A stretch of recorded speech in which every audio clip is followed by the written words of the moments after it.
जी, hello दोस्तों, मैं हूँ कमर चीमा। उम्मीद है आप लोग ठीक होंगे। दोस्तों, रशिया के प्रेसिडेंट व्लादिमीर पुतिन जो है, वो आ रहे हैं इंडिया। फाइनली ये एक बड़ा इम्पोर्टेंट विज़िट है। उसकी वजह ये है कि इंडिया के ऊपर प्रेशर है कि रशिया से तेल लेना बंद करें, और सुनने में आया कि उन्होंने तेल लेना कुछ बंद कम भी किया है, और रशिया के ऊपर सैंक्शंस हैं, और पुतिन को कोई दुनिया में बुलाता नहीं है। तो जब से ही इंडिया के ऊपर सैंक्शंस लगी, इंडिया के ऊपर से सैंक्शंस लगी, ट्रम्प ने जो लगाई, इंडिया ने क्या किया, इंडिया फिर भागम भागे, और वो उन्होंने कोशिश की, और मुझे याद है डॉक्टर जयशंकर को स्पेशली भेजा गया। डॉक्टर जयशंकर को स्पेशली भेजा गया और कहा गया कि आप जाके पुतिन को दावत दे के आएँ कि वो इंडिया आए। और इंडिया ने कहा कि भाई हमें कोई परवाह नहीं है, कोई फ़िक्र नहीं है। मोदी साहब ने और जयशंकर ने कहा कि हम चाइना और उसके अमेरिका के उसके रशिया के करीब हो जाएँगे। लास्ट टाइम तो ये चल रहा था कि जी हम रिक बनाएँगे, रशिया, इंडिया, चाइना ब्लॉक बनेगा। अब सवाल ये पैदा होता है कि रशियंस इससे कितने को खुश हैं, रशियंस इंडिया को कैसे देखते हैं? ये वैसे मल्टीपल चैनल्स हो सकते हैं। एक चैनल तो ये हो सकता है कि इंडियंस कहेंगे कि यार मसला ये है कि हमने रशिया से थोड़ा पीछे होना है, तो ज़रा थोड़ा-सा डिप्लोमैटिक एक्सरसाइज़ कर ली जाए, तेल क्योंकि ऑयल नहीं ले रहे हैं। दूसरी तरफ क्या चीज़ है? दूसरी तरफ ये चीज़ है कि भाई अब अमेरिका को ये बताना है कि भाई हमारे पास मल्टीपल ऑप्शंस हैं। तो ये जो 4-5 दिसंबर को ये आ रहे हैं, सुनने में जो व्हाट आई आई हर्ड कि ये जो डेट्स अनाउंस हुई हैं, ठीक है जी। 2021 में आए थे, ठीक है जी। और वो कहते हैं जी बड़ी हमारी special and privileged strategic partnership है। और पुतिन साहब जो हैं वो अक्सर मोदी साहब को ये कहते रहते हैं कि इसने स्टैंस लिया, ये किया, ठीक है। तो ये एक चीज़ है। अ 4 तारीख को वो आएँगे, ये इंडिया रशिया एनुअल समिट होगी। और आपको पता है जब ये प्रेसिडेंट ऑफ रशिया आते हैं, तो ये बहुत बड़े पैमाने पे अ, होता है। तकरीबन अगर मैं आपको बताऊँ, तो रशियन प्रेसिडेंट 200, 250, 300 रोम चाहिए होता है इनके लिए। 200, 250, 300 रोम। तो ये कोई इतना आसान चीज़ नहीं है। इतनी आसान चीज़ नहीं है रशिया के प्रेसिडेंट का पहुँच जाना।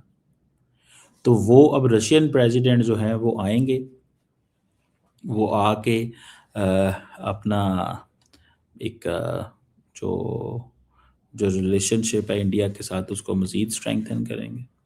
और सबसे बढ़ के बात तो ये है कि सुनने में आया S-400 की बात होगी, और और बहुत सारी चीज़ों की बात होगी, और मल्टीलैटरल फोरम में दोनों मौजूद हैं। क्योंकि अमेरिकन्स तो ये कहते हैं कि भाई आप लोग जो ब्रिक्स को मजबूत कर रहे हो, बेसिकली रशिया को मजबूत कर रहे हो। अच्छा, इसमें ये बात ठीक है, वैसे ये इस इज़ नॉट रॉन्ग, ये कोई बात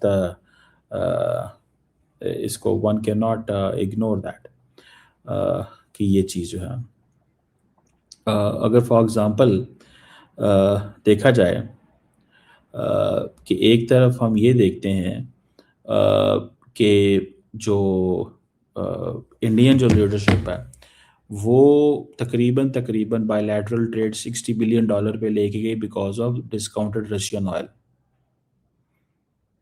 ठीक है जी। अब वो कह रहे थे 2030 तक हम इसको $100 बिलियन पे लेके जाएँगे। अच्छा, अब ये तेल नहीं लेंगे तो $100 बिलियन पे कैसे लेके जाएँगे? तेल नहीं लेंगे तो $100 बिलियन पे कैसे लेके जाएँगे? फिर ये यूरेशियन इकोनॉमिक यूनियन है। So India is playing on, वो जिसे कहते हैं ना, India is playing on all sides. तमाम तरफ से वो खेलने की कोशिश कर रहा है। They are trying to make an impression. आप देखें ये जो विज़िट है, जैसे मैंने बताया स्पेशल एंड प्रिविलेज्ड पार्टनरशिप, इसके ऊपर कहते हैं डिफेंस डील होगी, S-400 के हवाले से मिलिट्री टेक्निकल कोऑपरेशन होगा, एनर्जी ट्रेड, ये कुछ ऐसी चीज़ें हैं। अ, इंडियंस ने कल एक, अगर आप लोगों ने इसको नोट किया हो, तो जो इंडियन लीडरशिप है, उन्होंने एक नई चीज़ की, सिविल न्यूक्लियर रिएक्टर्स की बात हुई है।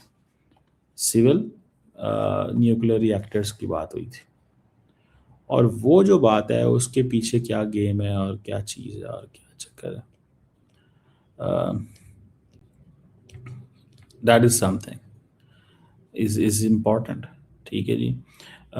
और एनर्जी के हवाले से डोमेस्टिक न्यूक्लियर रिएक्टर खोलना चाहते हैं, प्राइवेट प्लेयर्स को बीच में लेके आना चाहते हैं। अमेरिका जो है दुनिया का बड़ा न्यूक्लियर प्रोड्यूसर है, 30% जो ग्लोबल आउटपुट है वो अमेरिका की। और इस वहाँ पे 80% जो प्रोडक्शन है वो प्राइवेट हैंड्स में है अमेरिका के अंदर। इंडिया भी न्यूक्लियर में आना चाहता है इस चीज़ में।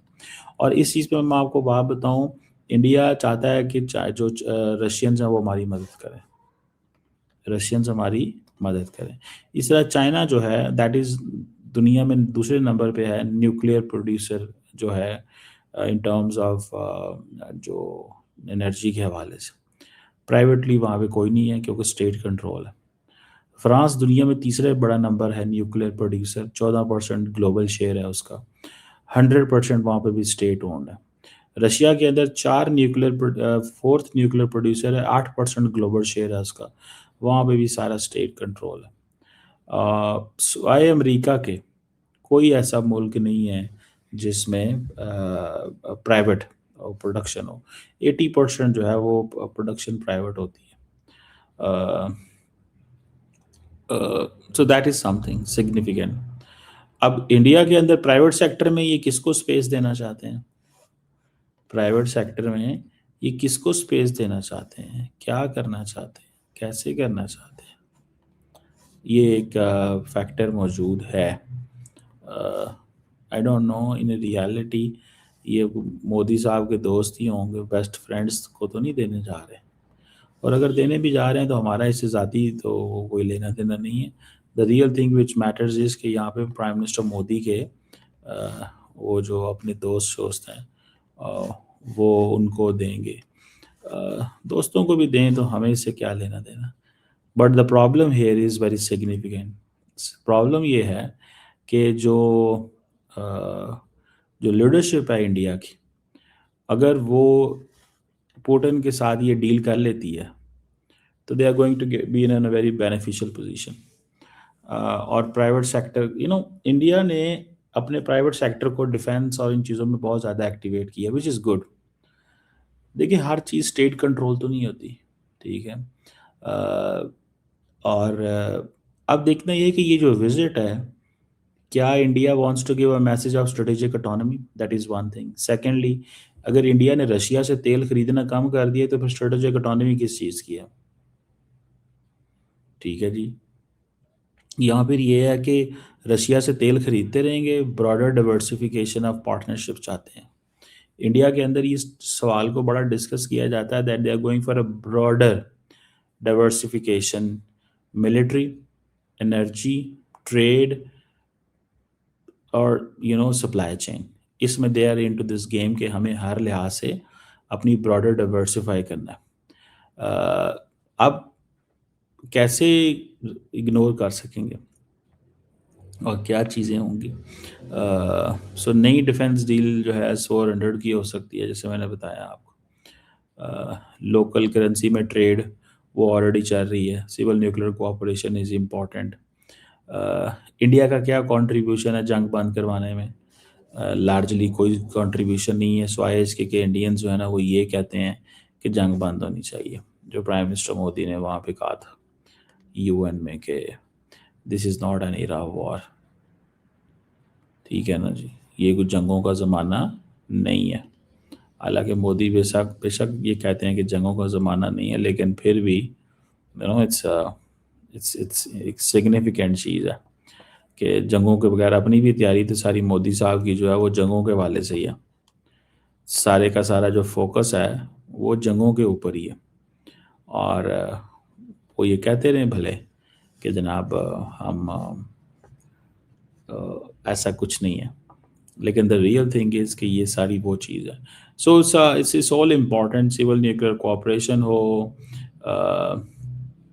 इंडिया का ये जो बात है मल्टी फैक्टर फॉरेन पॉलिसी इसकी बात हो, सो मैनी थिंग्स, बहुत सारी चीज़ें हैं जिसको देखा जाएगा और कहा जाएगा। तो रशियन प्रेसिडेंट ने आना है, उन्होंने आके जब चीज़ें संभालनी है यहाँ पे आके, तो आप देखेंगे कि वो ये जो special and privilege strategic partnership है, ये किस डायरेक्शन में जाती है। Special and privilege strategic partnership जो है वो किस डायरेक्शन में जाती है, या इससे क्या जो है वो उनको मिलता है या क्या होता है। अगर तो मोदी साहब जो हैं वो ये करते हैं कि भाई किसी न किसी तरीके से चीज़ें करने की कोशिश करते हैं, तो वो देखेंगे कि क्या क्या फैक्टर हैं जो इन्वॉल्व करना चाहते हैं, ये तो वक्त ही बताएगा।